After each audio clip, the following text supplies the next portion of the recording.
নমস্কার প্রিয় বন্ধুগণ, আজ শুভ জন্মাষ্টমী উপলক্ষে আপনাদের সকলকে আন্তরিক শুভেচ্ছা ও প্রীতি ভালোবাসা জানিয়ে আমি সঙ্গীতা আপনাদের সকলকে আমার চ্যানেল হ্যাপি সঙ্গীতাতে স্বাগত জানাই।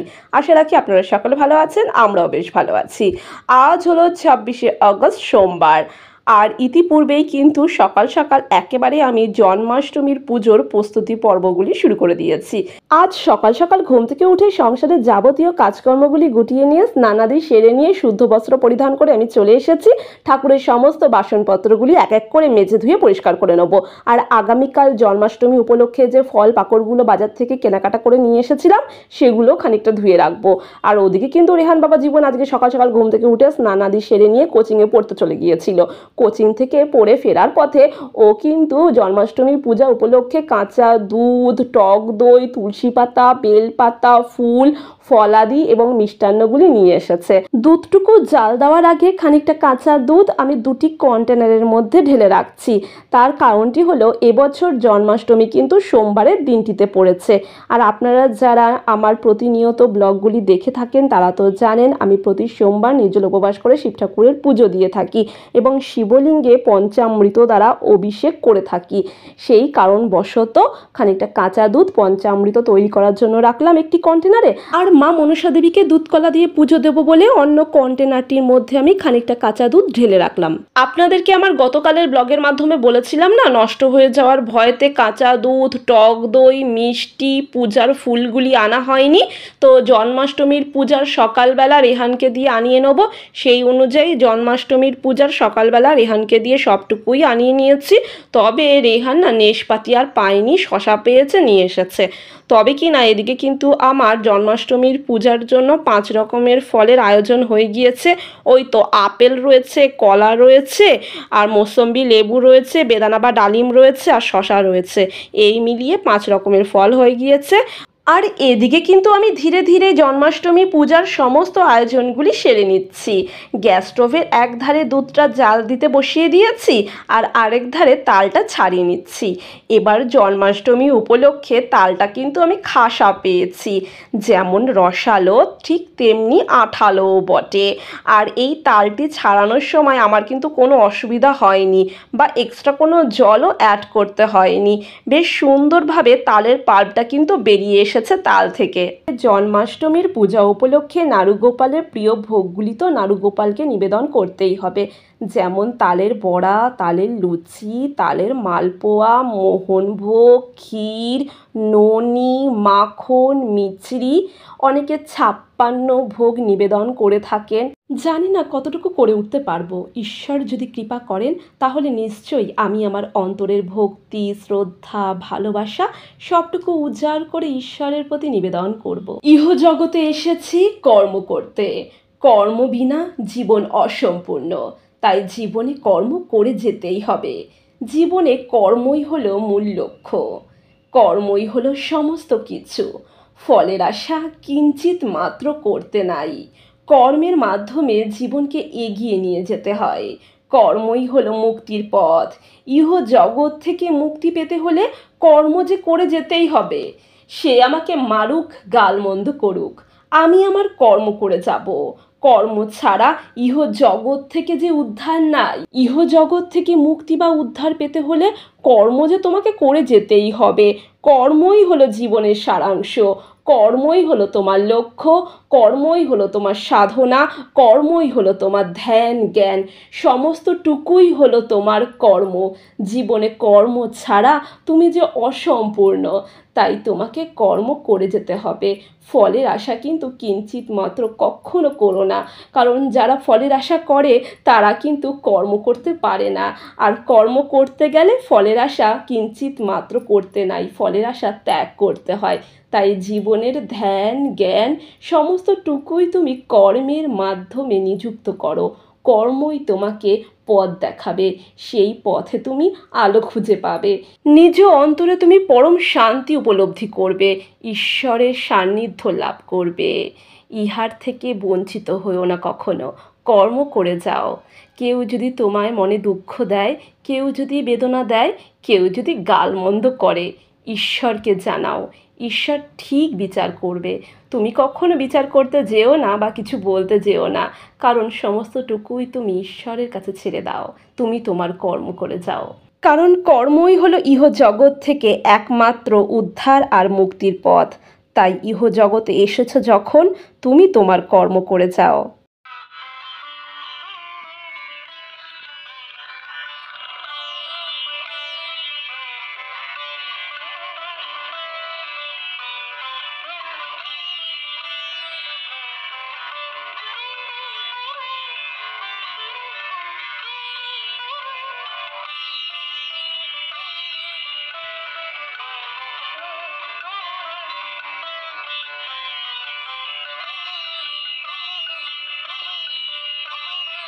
এদিকে ঘড়িতে বেজে গিয়েছে সন্ধে 5:45 মতো। আমি জন্মাষ্টমীর পুজোর কিছুটা আয়োজন সেরে নিয়ে এখন শিব মন্দির প্রাঙ্গণে চলেছি শিব ঠাকুরের পুজো দিতে। তো শিব ঠাকুরের পুজো দেওয়ার আগে আমি বাড়ি থেকেই পঞ্চামৃত তৈরি করে নিলাম, আর পুজোর সমস্ত সামগ্রীগুলি গুছিয়ে নিয়ে রেহানকে বগল দাবা করে বেরিয়ে পড়লাম শিব মন্দির প্রাঙ্গণের উদ্দেশ্যে। শিব মন্দির প্রাঙ্গণে গিয়ে শিব ঠাকুরের পুজো দিয়ে বাড়ি ফিরে এসে জন্মাষ্টমীর পুজোর বাদবাকি আয়োজনগুলি সেরে নিয়ে নারুগোপালকে ভোগ নিবেদন করে জন্মাষ্টমী উপলক্ষে জন্মাষ্টমীর পুজোটি সেরে নেব।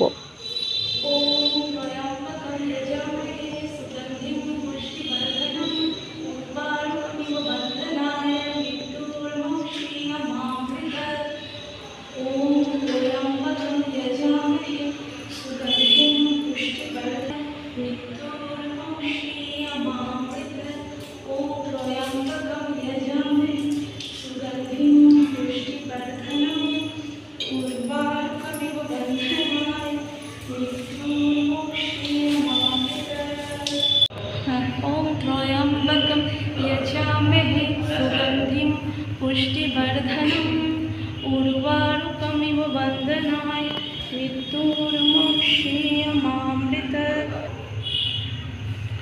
ॐ त्र्यम्बकं यजामहे सुगन्धिं पुष्टिवर्धनम् उर्वारुकमिव वन्दनाय मृत्युर्मुक्षीयमामृतात्।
শিব মন্দির প্রাঙ্গণ থেকে শিব ঠাকুরের পুজো দিয়ে বাড়ি ফিরে এসে যথারীতি আবারও আমি জন্মাষ্টমী পূজা উপলক্ষে জন্মাষ্টমীর পূজার বাদবাকি আয়োজনগুলি সেরে নিচ্ছি।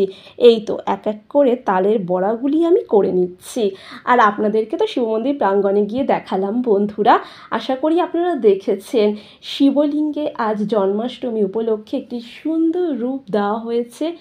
যিনি এই রূপটি দিয়েছেন স্বয়ং তার হাতে বিশ্বকর্মা বিরাজমান। সত্যি একটি অপূর্ব সৌন্দর্য যেন চারিদিকে বিস্তৃত হচ্ছে।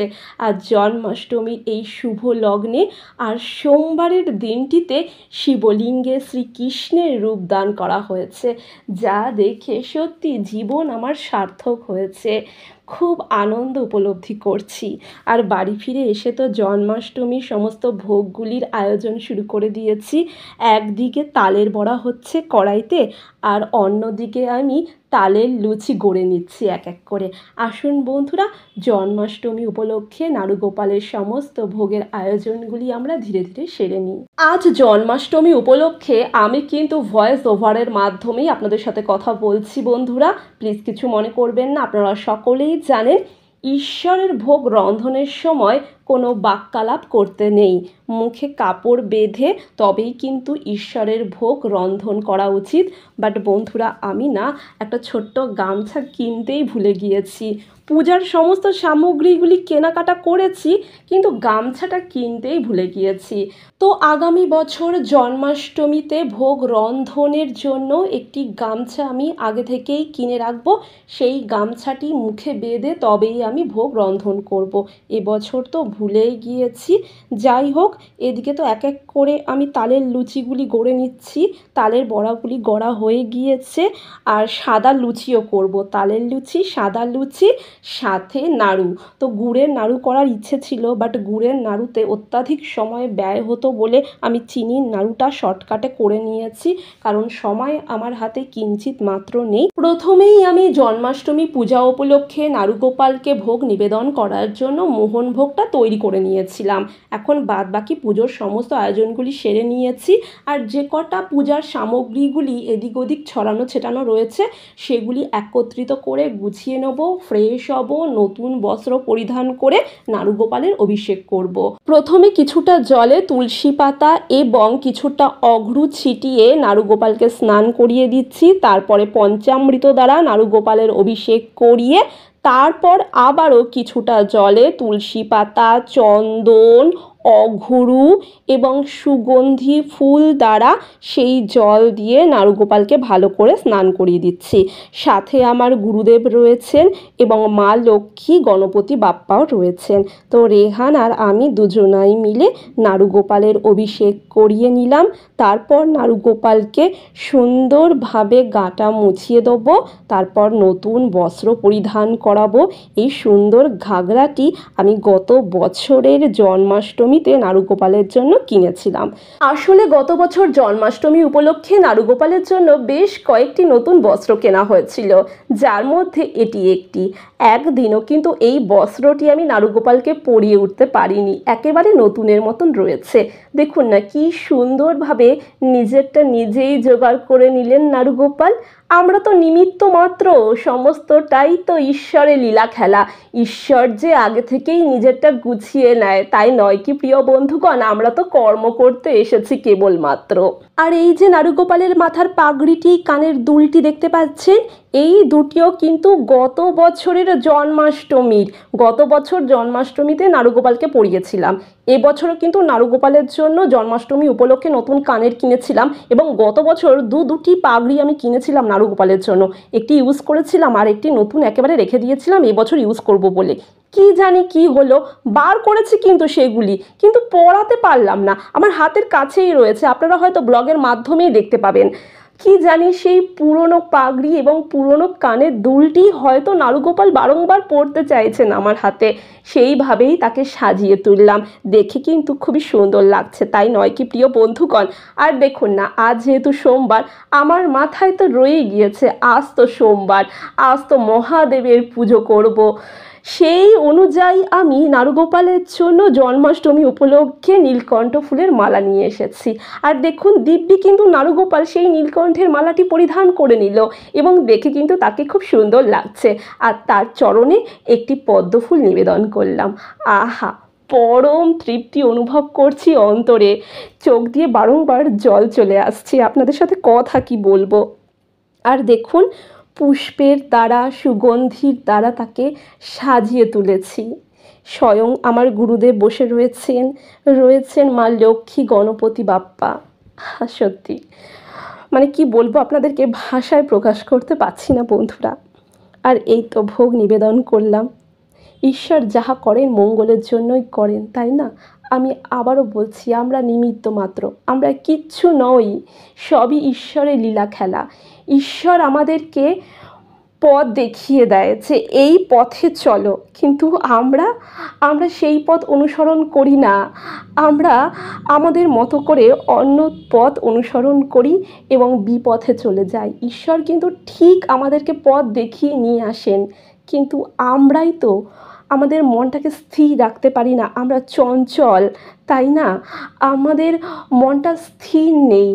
আমাদের মন থেকে চঞ্চলতা, অস্থিরতা এবং যে কুমনোভাব রয়েছে আমাদের অন্তরে, সেগুলি ত্যাগ করতে হবে। আমাদেরকে সৎ পথে নিজেদেরকে নিযুক্ত করতে হবে এবং সৎ পথ অবলম্বন করে আমাদেরকে সেই পথে অগ্রসর হতে হবে। আমাদেরকে কর্ম করে যেতে হবে। কর্মই হচ্ছে উদ্ধারের পথ, মুক্তির পথ। এছাড়া মুক্তির পথ, উদ্ধারের পথ ইহ জগতে খুঁজে পাওয়া যায় না। তাই কর্ম করে যেতে হবে, ঈশ্বরের আরাধনা করে যেতে হবে। সে আপনি যে ধর্মেরই মানুষ হন, আপনি যে সম্প্রদায়েরই মানুষ হন, আপনি ওপরওয়ালাকে ডাকুন, ওপরওয়ালাকে স্মরণ করুন, জিসাস ক্রাইস্টকে স্মরণ করুন, ঈশ্বরের আরাধনা করুন। আপনি মুক্তি খুঁজে পাবেন। মানুষের মঙ্গল করুন, মানুষের ভালো করুন, সৎ পথে থাকুন, সৎ বুদ্ধি দিতে শিখুন। দেখবেন আপনার চোখের সামনে আপনার মুক্তির পথগুলি ধীরে ধীরে খুলে যাচ্ছে। আপনি ভালো থাকবেন, সুস্থ থাকবেন, আনন্দে থাকবেন। আপনার মনে কখনো কুচিন্তা প্রবেশ করতে পারবে না। আপনি এক আলোকময় পথের উদ্দেশ্যে অগ্রসর হবেন। সর্বপ্রথম নিজ অন্তর থেকে লোভ, লালসা, কুটিলতা, জটিলতা, অহংভাব, অহংকার, কুবার্তাগুলিকে ত্যাগ করুন, বর্জন করুন। সর্বধর্ম, বর্ণ নির্বিশেষে সকল সম্প্রদায়ের মানুষকে নিজের বলে ভাবুন, আপন করে নিন, ভালোবাসুন, ভালোবাসা ছড়িয়ে দিন। দেখবেন আপনি ঈশ্বরের সান্নিধ্য লাভ করেছেন। ওপরওয়ালার কাছে দুহাত বাড়িয়ে দিয়ে সকলের মঙ্গল কামনা করুন। ঈশ্বরের কাছে করজোড়ে প্রার্থনা করুন, ঈশ্বর যেন সকলকে ভালো রাখেন, সুস্থ রাখেন। জিসাস ক্রাইস্টকে স্মরণ করে বলুন, জিসাস ক্রাইস্ট বা পরম পিতা যেন সর্বধর্ম, বর্ণ, সর্বসম্প্রদায়ের মানুষদের যেন সুবুদ্ধি দেন, সুচিন্তাধারা দেন। সকলে যেন একত্রিত হয়ে এক মহামিলন বন্ধনের মধ্যে আবদ্ধ থাকেন। সকলের মধ্যে যেন পারস্পরিক ভালোবাসাগুলি বজায় থাকে। এই তো জীবন, তাই না? এই জীবনে এসেছি কর্ম করতে, তাই ইহ জগতে কর্ম করে যেতে হবে। মানুষের মঙ্গল কামনা করতে হবে, মানুষের সুস্থতা কামনা করতে হবে এবং পারস্পরিক মিল বন্ধনগুলি বজায় রেখে আমাদের কর্ম করে যেতে হবে। তো প্রিয় বন্ধুগণ, আজকের জন্মাষ্টমীর ব্লগটি আমি এখানেই সমাপ্ত করছি। আপনারা সকলে ভালো থাকবেন, সুস্থ থাকবেন এবং অনেক অনেক আনন্দে থাকবেন। এবং আপনারা সকলেই সর্বধর্ম, বর্ণ নির্বিশেষে সকল সম্প্রদায়ের মানুষদেরকে ভালোবাসুন, শ্রদ্ধা করুন, ভক্তি করুন এবং পারস্পরিক মিল বন্ধন বজায় রেখে সকলের মধ্যে আন্তরিকতা এবং ভালোবাসা ছড়িয়ে দিয়ে সকলকে নিয়ে জীবনে এগিয়ে চলুন। এরই নাম জীবন। জীবনে কর্ম করে যান, ফলের আশা করবেন না। ওপরওয়ালার কাছে সমস্তটুকু ছেড়ে দিন। দেখবেন ওপরওয়ালা আপনাদের সকলের মঙ্গল করবেন।